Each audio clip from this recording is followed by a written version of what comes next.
c'est le moment où il y a 5 groupes de jeunes talents, créatifs, géniaux, jeunes, beaux, en bonne santé, qui vont nous présenter des travaux magnifiques. Ils sont là. On les applaudit, on les encourage bien fort. Nous, on a déjà tout vu. On a déjà tout vu, mais parce qu'on préparait ça jeudi soir dernier. Mais ça va être bien, on le sait. Je sais pas si vous voulez ajouter des choses dessus, sur ce qu'on a vu jeudi soir. Moi, je voulais rebondir un peu sur ce que tu avais dit, Nicolas. Je trouve ça hyper cool, en fait, d'avoir ce moment de conclusion du festival, en fait, qui soit dédié un peu à la jeune garde, quoi. Ils sont tous hyper talentueux. Il y en a certains, d'ailleurs, qui bossent à Spin Tank et qui se sont beaucoup donnés sur l'organisation du festival. Donc, merci à eux. Et moi, j'ai qu'une hâte, c'est de découvrir ce qu'ils ont fait, donc, spécifiquement pour le festival. Et voilà, ils sont tous crevés, mais je suis sûr qu'ils vont faire des présentations complètement béton. Et soyez chauds et applaudissons-les. Faudra vraiment pas lésiner sur les wouh et les ah et les ouais, même quand ils parlent et tout. En plus, on vous a donné de la bière justement pour ça. Non, franchement, ça va être super. Et on va commencer par les petits piou-piou. Je vous laisserai vous présenter. Ouais, allez, c'est parti.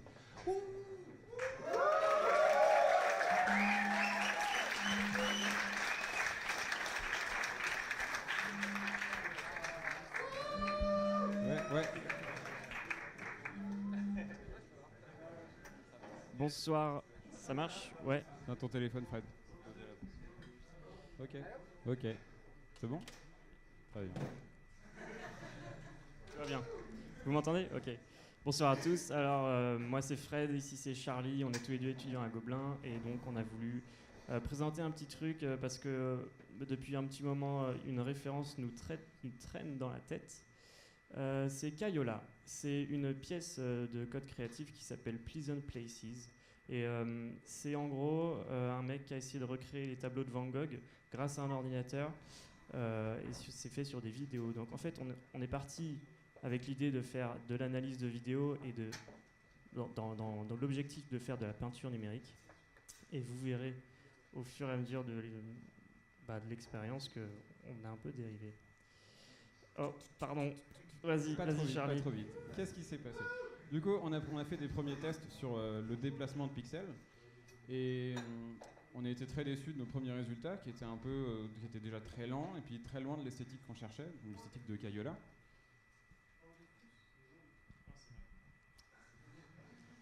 Et du coup, on a réfléchi sur comment est-ce qu'on pouvait changer ça.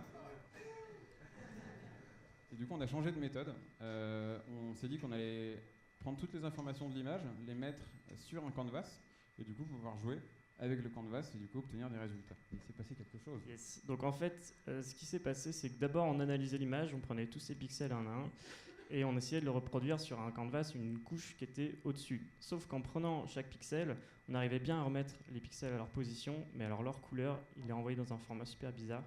Et au final, on a eu un accident en essayant de reproduire les couleurs. Et ça a créé une esthétique super bizarre qu'on a plutôt appréciée en fait, et on a décidé qu'on en ferait un peu le cœur de l'expérience.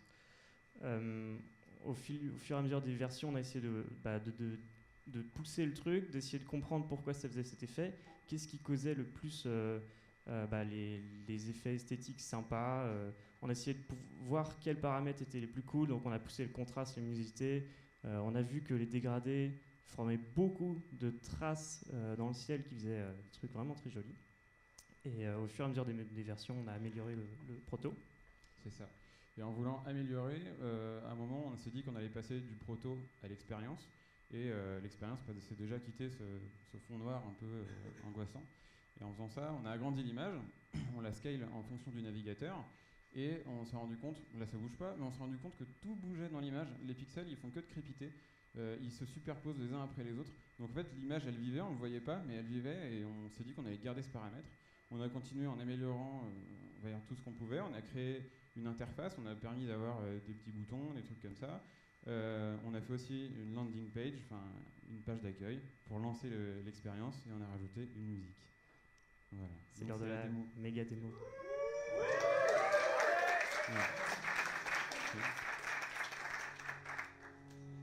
C'est parti.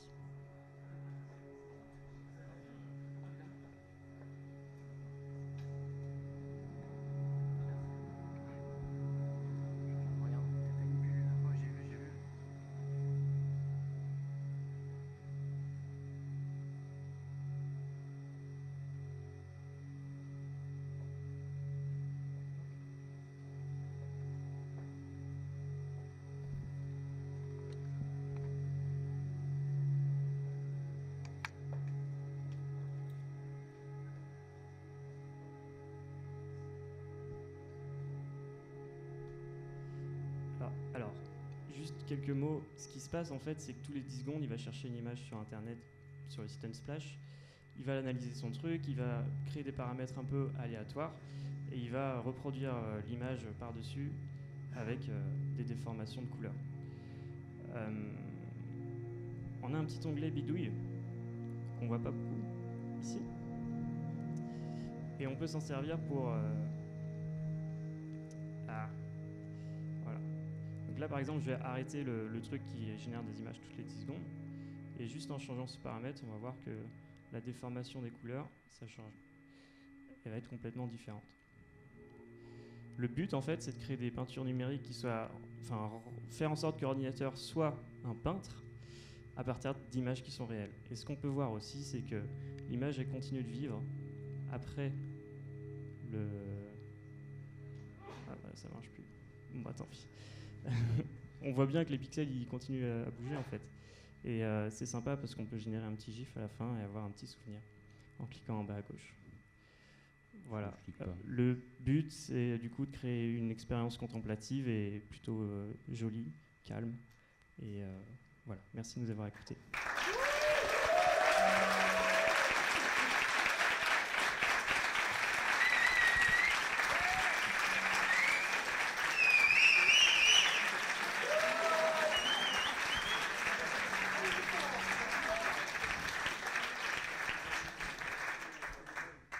Si vous avez des questions, voilà, n'hésitez pas.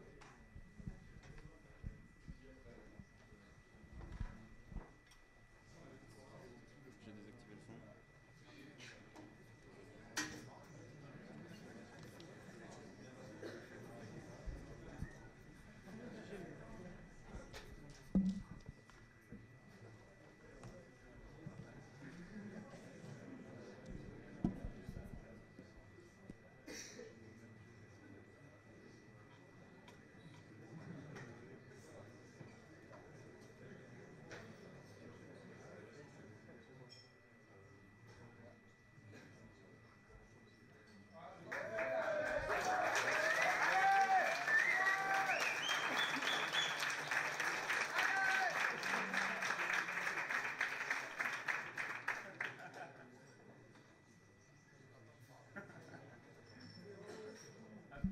Ouais, ça marche? Ouais. Merci d'être là. Donc nous, pour Gros, on a décidé de faire une petite XP sur un sujet qui nous tient à cœur, quelque chose qu'on aime bien, donc l'espace, et plus en particulier les planètes. On a décidé de faire un visualiseur de planètes à partir de données de la NASA. Donc c'est une vision d'artiste de ce que pourraient ressembler des exoplanètes découvertes avec les satellites et tout le système de la NASA. Et tout ça en WebGL. Mais juste avant, un petit mot à propos de nous. Donc, bonsoir à tous. Moi, c'est Thomas Van Glabeck. J'ai 21 ans. Je suis alternant chez Dan et je bosse en Creative Dev. Et moi, c'est Dorian Lowe. Je suis Creative Dev aussi chez Make Peoples. On va tout de suite rentrer. Ah, non. On est étudiant à Gobelin, actuellement en Master 1. Et en fait, on a l'habitude de faire nos projets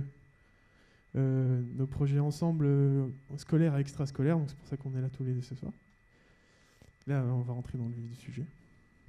Ouais, si on peut éteindre la lumière pour se mettre dans l'ambiance. Merci. Le son. Il est passé où le son?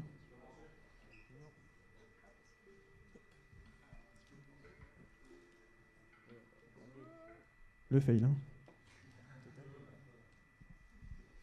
Hop, on va recommencer, putain, avec le son c'est mieux.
Donc voici Exoplanet Explorer. Donc avant de vous présenter, juste pour... Ouais, si on peut garder éteint, c'est plus mal. ça rend mieux comme ça, ouais. Du coup, pour vous mettre dans le contexte, nous, on a récupéré un énorme tableau de données. On a récupéré ça de la NASA qui met en open source toutes les datas des exoplanètes. Et du coup, on a les 3550 exoplanètes qui sont connues à ce jour par l'homme. Donc ici, par exemple, Korot 12b, c'est random, donc c'est le premier choix. Et donc, à partir de ces exoplanètes, on a récupéré plein de data, plein de données sur lesquelles on a travaillé. On a fait beaucoup de recherches, justement, pour essayer de les retranscrire en code avec des algorithmes. Et donc, vous pouvez voir sur l'interface à gauche, justement, par exemple, ici, pour Kepler 138b, eh bien, on connaît quand est-ce qu'elle a été découverte, sa température, sa taille par rapport à Jupiter, et encore d'autres infos que vous pouvez voir à gauche. Donc, on propose deux vues, une en orbite et une en système. Donc sur la vue système, par exemple, si tu peux te mettre, on peut voir l'orbite de la planète en fonction de justement son excentricité pour voir si par exemple c'est parfait, ou sur la vue orbite. Et donc c'est ça. Après on peut switcher et à partir on a donc les 3550 planètes et à partir de ça on a travaillé les datas pour justement essayer d'avoir ce rendu qui se rapproche le plus possible de la réalité. Donc après cette courte démo, on s'est dit qu'on allait focus un peu sur l'aspect technique, enfin comment c'est fait et comment on a procédé pour arriver à cette petite XP. Donc quelques petits highlights techniques.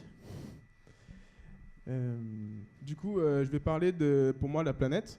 Donc ici, c'est un rendu 100% génératif. On s'appuie de toutes les datas qu'on a et à partir de ces datas, on va réussir à retranscrire ça. Par exemple, donc on va faire tout ça, on va le faire côté GPU, on va le faire en shader. Donc par exemple pour la planète, on va trouver sa couleur à partir de la température en Kelvin et ensuite on va la passer en XYY puis en RGB dans le shader. Donc grâce à ces algos, on arrive à avoir justement se rapprocher le plus possible de à quoi pourrait ressembler cette planète. Et pour le rendu des planètes, pour tout ce qui est turbulence, on a utilisé des algorithmes de noise couplés à des fractales et justement en fonction des datas qu'on va passer à ces algos, ça va nous ressortir un rendu différent pour chaque planète et donc génératif en fonction de chacune des datas de ces 3550 planètes. Pour ma part, je me suis plus focus sur les effets de lumière en fait, donc retranscrire la physique de la lumière en VLSL, notamment les optical flares, donc la diffraction de la lumière dans les optiques des caméras qui fait que quand on filme quelque chose qui est très lumineux, ça fait ces petits effets de lumière dans tous les films de J.J. Abrams par exemple, il n'y a que ça, mais c'est grave stylé. Et aussi sur l'atmosphérique scattering, donc le fait de déformer la lumière avec l'atmosphère de la planète. Tout ça c'est fait en GLSL, en remarching, et du coup ça fait beaucoup de process GPU pour calculer tout ça. Donc on s'est dit, on va faire ça en WebGL natif, comme ça on ne cherche pas de grosses libs, on ne cherche pas de gros frameworks et on essaie de se focus que sur les trucs qu'on a besoin. On a une petite aide de NanoGL présenté précédemment par mes collègues de chez MakeMeeples, où en fait on n'utilise que la caméra et les nodes pour pouvoir se déplacer dans l'espace et gérer la caméra. Et Vue.js pour les différentes vues et les différentes parties du site en front, et beaucoup de shaders. Donc après avoir fait le petit liste de tous les trucs à faire, on s'est dit ouais c'est trop bien à faire de WebGL natif, c'est cool, enfin, on est des new kids, on est un peu dans un monde de bisounours. Et en fait très vite c'est parti comme ça. Ouais, c'est chaud. Ouais, c'est quand même relativement chaud. Le moindre petit truc qu'on fait facilement sur Tree, il faut vraiment comprendre la mécanique, le refaire en fait à la main. Mais c'est très très enrichissant parce que comme ça, un petit aparté, en fait, on a fait beaucoup de Tree avant. C'était un de nos premiers projets vraiment sans Tree JS en fait. Et du coup, on a vraiment compris toute la mécanique plus en profondeur de comment marche le WebGL, comment marchent les matrices, les maths qui sont derrière tout ça. Et c'était très très enrichissant. Donc après avoir un peu transpiré et un peu pas beaucoup dormi non plus. Ouais. On est arrivé à un résultat qui nous plaisait, donc visuellement qui était cool. Et après quelques petites animes, on arrive à l'XP qu'on vous a montré. Ouais, c'est un screencast, hein, c'est ni plus ni moins que ça. Ah, hop, oula,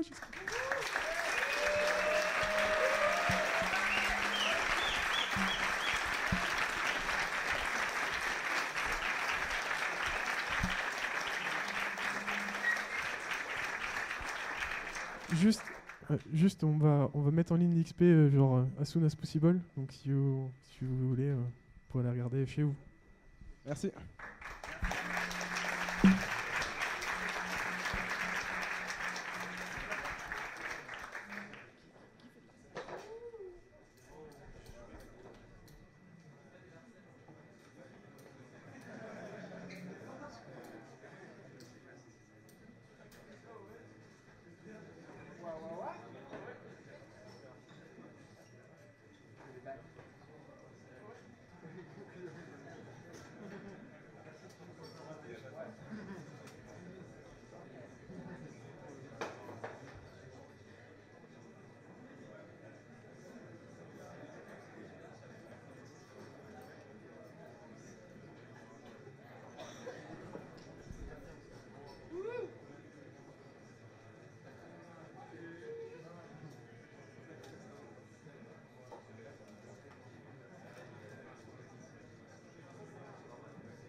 Ok, on m'entend, c'est mieux comme ça. Ok.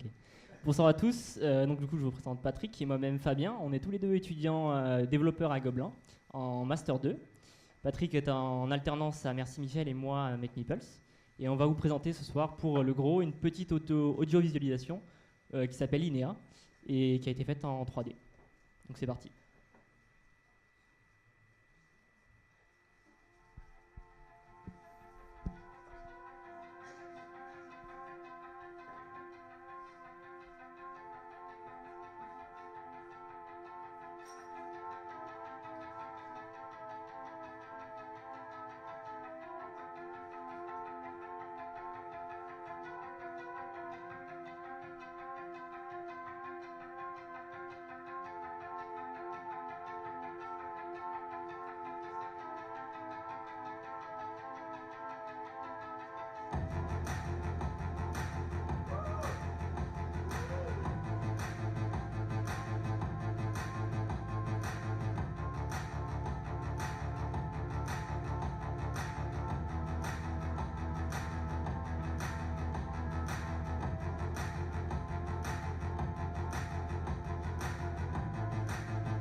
Alors, on va maintenant vous expliquer un peu notre démarche.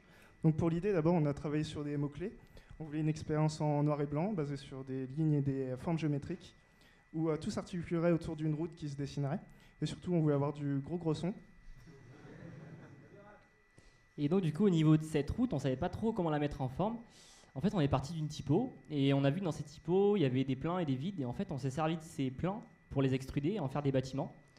Et au niveau de la route, en fait, tout simplement, on a pris la typo, et autour de ça, on a mélangé certains assets, et des fils, comme des câbles électriques un petit peu. Donc tout a été modélisé sous Blender, et pour l'export des courbes en 3D, on a créé un plugin en Python. Pour l'analyse du son, du coup, on a procédé de deux manières. Tout d'abord, de manière différée avec l'API Spotify, anciennement Econest, qui nous envoie beaucoup d'informations sur le son, donc notamment les notes jouées pour chaque barre de la musique. Et on a utilisé aussi une analyse en temps réel via la Web Audio API. Donc comme je l'ai dit tout à l'heure, une fois qu'on a exporté du coup ces courbes en format JSON, ensuite pour les tracer en WebGL, on a utilisé des meshlines, ce qui nous permet notamment de gérer l'épaisseur de ces lignes. Et pour des soucis d'optimisation, on a utilisé deux techniques, celle de merger les géométries et d'en faire des instances le maximum possible pour avoir toutes ces particules qu'il y a dans la scène. Merci à vous.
Alors bonjour à tous, je tiens à remercier le Tank de nous avoir invités et de nous donner cette opportunité de présenter son travail. Donc aujourd'hui, je vais parler plutôt d'un sujet inspirationnel qui me tient très à cœur, c'est le code et le design. Donc je suis un ancien designer qui est passé du côté développement de la force, comme on dit. Et du coup, je vais essayer d'expliquer comment une experiment en le pensant esthétiquement peut être plus intéressante pour tout le monde, que ce soit les designers ou les développeurs. Donc, qui suis-je? Corentin Fardeau, créatif technologiste à Ethic, donc en dernière année. Je suis passé chez Watson Design Group à Los Angeles. Je suis chez 84 Paris en alternance. Et je monte actuellement mon agence digitale dont je dévoilerai le nom mi-décembre, ainsi que notre positionnement, etc. Donc mon analyse, c'est qu'on peut trouver sur Internet plein de sites comme ShaderToy, CodePen, où on va trouver des expériments ou même des labs de créatifs développeurs où on va trouver plein d'expériments où en fait j'ai l'impression que des fois on va pas assez loin dans le design, pas assez loin dans la conception et qu'on se base trop sur de la technique et qu'au final personne prend le temps vraiment de comprendre votre travail, d'aller plus loin, d'essayer de comprendre ce qui se passe derrière, de passer de l'autre côté, d'aller fouiller le code. Je prends souvent la comparaison c'est comme mettre un moteur de Porsche dans une Twingo, c'est-à-dire qu'on va voir passer la Twingo et on ne sait même pas le moteur qu'il y a dedans alors qu'il est exceptionnel. Donc je porte une grande importance à essayer de montrer son travail et d'aller plus loin en essayant de le rendre beaucoup plus attrayant. Donc une de mes règles, c'est de toujours garder au plus simple possible pour pas trop en faire et ne pas oublier les faits qu'on voulait faire au début. Donc ça, c'est une illustration qui a été réalisée par un ami designer et qui m'a demandé un peu de voir comment on pouvait réaliser ce genre de truc en code. Donc je lui ai rapidement, en cherchant dans les shaders, je lui ai rapidement trouvé ça. Et donc on a pu explorer à partir de ça plein de nouveaux systèmes grâce aux petits paramètres que vous pouvez trouver là-haut. Et donc, on a pu en faire quelque chose par la suite. Donc, une maquette. Donc, en fait, dans mon propos, c'est que les développeurs peuvent s'inscrire dans le processus créatif de designer en proposant avec eux, en marchant main dans la main, et en amenant le designer à produire quelque chose qu'il aurait pu faire, mais qui ne peut pas forcément parce que c'est fastidieux de tester plein de paramètres, etc. Et qu'en dev, on peut aider, on peut proposer pour pouvoir arriver sur des projets plutôt cool. Donc ce qui vient après, forcément, c'est de travailler avec des designers. Donc essayer de travailler en collaboration un maximum possible pour avoir leur retour et pour pouvoir leur proposer aussi en retour des tips ou même des paramètres pour pouvoir tweaker et pouvoir arriver à quelque chose de cool. Donc je vais présenter vite fait une expérimente un peu plus complète qui est basée sur le caractère, le blob, on appelle ça l'élasticité. Donc tout simplement 2 points avec une oscillation entre le point initial. Donc c'est tout simple, le point du milieu doit bouger et revenir avec une inertie à son point initial. Ensuite, j'ai disposé des points en cercle et je les ai reliés par le même système vibrant que je vous ai présenté tout à l'heure. Donc forcément, on pouvait avoir un cercle qui devenait un blob finalement. Et je les ai dupliqués. Donc j'aurais pu m'arrêter là et mettre juste mon blob sur CodePen et dire bah voilà, j'ai fait quelque chose d'élastique, etc. Et je me suis dit c'est bête parce que personne va vraiment regarder, parce que plein de personnes explorent ce genre d'interaction. Donc je me suis dit, je vais faire un truc un peu plus cool et l'amener avec un UI un peu travaillé, l'amener avec un designer à quelque chose de plus agréable à regarder.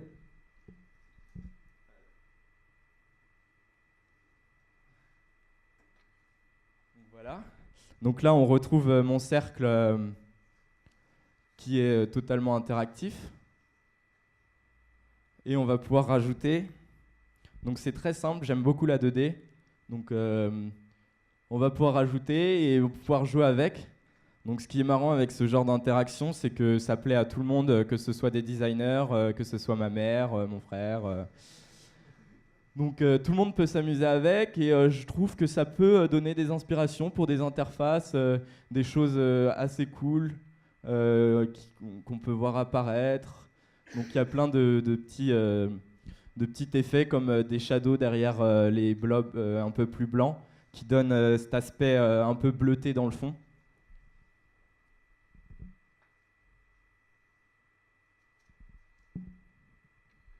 Et donc, je vais en venir à donner quelques petits tips que moi j'utilise pour créer mes expériments. Donc, à savoir que je travaille beaucoup de l'UI et des expériments plus 2D. Donc, les easing qui sont très importants pour moi parce que c'est quelque chose de naturel. Les easing, c'est quelque chose que l'homme humain est habitué à voir. Par exemple, un is out, ça va être plutôt pour des éléments qui rentrent et un is in, plutôt pour des éléments qui sortent. Donc c'est des choses qui paraissent plus naturelles. L'expériment paraît plus naturel et plus fluide, plus smooth. Le noise, bah ça c'est un peu la touche un peu qu'en ce moment j'aime beaucoup rajouter, qui marche vraiment bien. L'interaction, donc comme on l'a vu dans l'expériment d'avant, c'est toujours plus cool de pouvoir interagir avec l'expériment et du coup pouvoir catcher un peu plus son public. Et enfin, ce dernier élément, c'est les paramètres qu'on pouvait voir dans la première expérimente, qui en fait, je trouve, peuvent donner aux designers plein d'options de pouvoir créer toute une nouvelle palette d'effets qu'il va pouvoir explorer. Et donc, ça lui donne comme un nouvel outil dans son processus créatif pour créer de nouvelles choses. Et donc je finirai par cette slide qui est un peu ma devise. Et je voulais juste préciser que ce n'est pas le même travail de creative développeur et de la recherche et développement. Donc c'est totalement subjectif, mais je distingue bien la recherche et développement qui a un but beaucoup plus scientifique avec des process qui ne sont pas les mêmes. Je vous ai expliqué mon process créatif. Et j'espère que ça pourra en inspirer quelques-uns pour travailler plus avec les designers et pouvoir créer des expériences très jolies et agréables à regarder. Merci beaucoup.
Allô, allô. Test. Allô. Allô. Merci.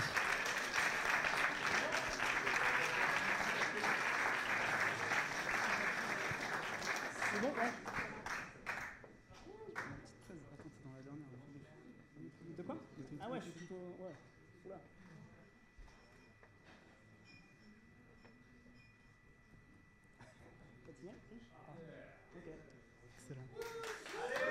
Merci. Bonsoir à tous. Nous, c'est Processing. On est 4 amis développeurs et designers et on s'est rencontrés tous les 4 à l'école Estienne il y a quelques années de ça. Et on travaille principalement sur des expériences web ou interactives, dont celle qu'on va vous présenter aujourd'hui. Et on a, on va dire, une attirance commune pour les interactions un peu singulières, un peu atypiques. Et c'est pour ça que la contrainte qu'on s'est posée pour cette démo pour Grow, c'était une démo qu'on allait utiliser mais sans souris ni clavier. Donc il fallait trouver d'autres choses. Et en fait, on a choisi la commande vocale, la reconnaissance vocale pour commander notre expérience. Et à partir de là, en fait, on a imaginé un mini-jeu qui s'appelle Copilot, où l'on incarne le GPS d'un braqueur de banque qui doit échapper à la police dans le désert texan. Et donc, on va vous faire une petite démo du jeu où Hugo va faire le GPS. Et ensuite, on vous en parlera un petit peu plus pour vous expliquer comment on a fait, les petits points techniques. Voilà. Donc là, on arrive sur le menu du jeu. On peut choisir la langue. C'est un jeu en français et en anglais. Et donc, on a du son. Est-ce que vous avez du son? Ouais, c'est pas très fort. Si on peut monter, il y a la banque qui est pas contente. La banque n'est pas contente. Attention à la banque. Je suis au max là. Voilà, donc le petit tutoriel nous explique qu'il va falloir utiliser la voix pour guider le braqueur dans sa course-poursuite. Donc, en termes d'interface, on a un petit radar à droite avec une minimap qui permet de repérer où sont les voitures de flics et de pouvoir s'échapper. La voiture a aussi une résistance de 4 chocs, donc il faut vraiment pas se prendre les flics, sinon on meurt. À gauche, il y a le pilote, on voit le pilote et sa jauge de stress, donc si on se gourre sur les commandes vocales ou si on lui dit d'accélérer trop longtemps, la voiture va s'arrêter parce qu'il sera trop stressé. Donc voilà, à toi de jouer Hugo. Ok, tourne à gauche. Ok, va à droite. Fais demi-tour.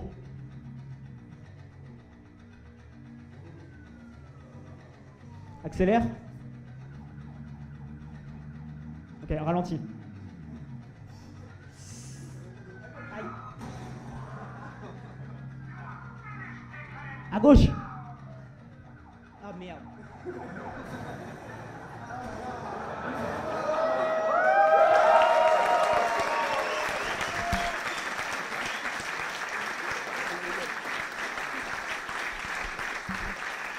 Merci. On va refaire une petite partie quand même parce qu'il y a d'autres choses qu'on peut faire dans une voiture. Donc Hugo va nous faire tout ça. Ok, démarre. Mets la radio s'il te plaît.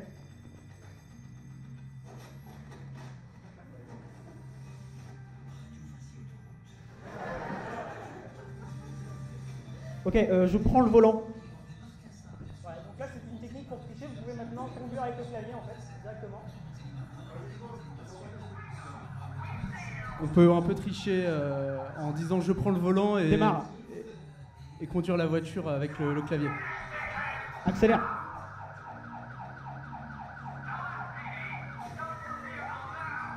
Accélère.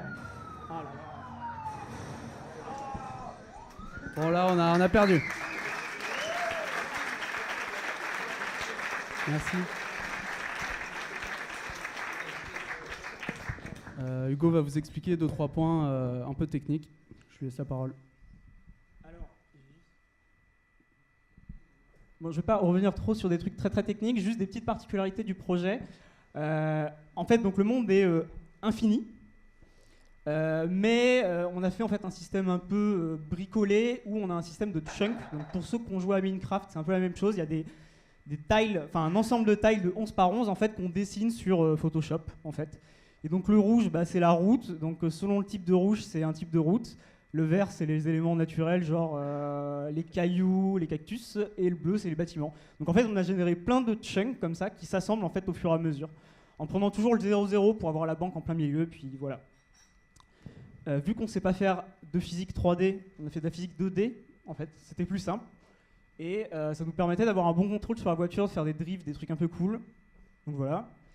Et un dernier point, c'est qu'on on n'est pas tous développeurs et on avait déjà beaucoup de travail niveau développement. Donc, j'ai fait en fait un rig 2D sur After Effects pour qu'on puisse me sortir des petits gifs de bonhomme en fait directement à partir d'une compo After Effects. Et juste en changeant, en lui rajoutant un cocard, des gouttes de sueur ou une veine de manga, on avait plein de bonhommes différents. Voilà. En termes de style graphique, en fait, on a choisi de faire un style pixel art low poly pour deux raisons. Parce que le pixel art, c'était un peu plus facile, en tout cas tel qu'on l'a fait, de décliner les assets, de décliner tous les éléments du décor. Et la deuxième raison, c'était que c'est beaucoup moins gourmand dans le navigateur d'avoir moins de polygones, moins de faces sur les éléments 3D. Donc c'était un style qui permettait d'avoir une cohérence graphique tout en étant moins gourmand dans le navigateur. On vous a donné aussi une petite astuce pour si vous utilisez un jour la Speech API qui permet de faire la reconnaissance vocale. Il faut ajouter des mots, si vous dites par exemple à gauche, il faut rajouter sacoche, la couche, tacos, sinon il capte mal, donc voilà. Si un jour vous utilisez ça, rajoutez les mots. Voilà. Et voilà, Copilot sera bientôt disponible en ligne. D'ici si 2 semaines, voilà.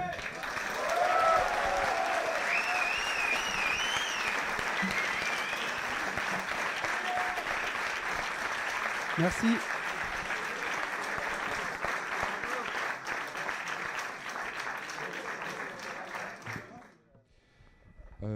C'est la fin. Ils sont bien les petits, vrai hein? Ils sont bien, hein? Allez, encore un petit...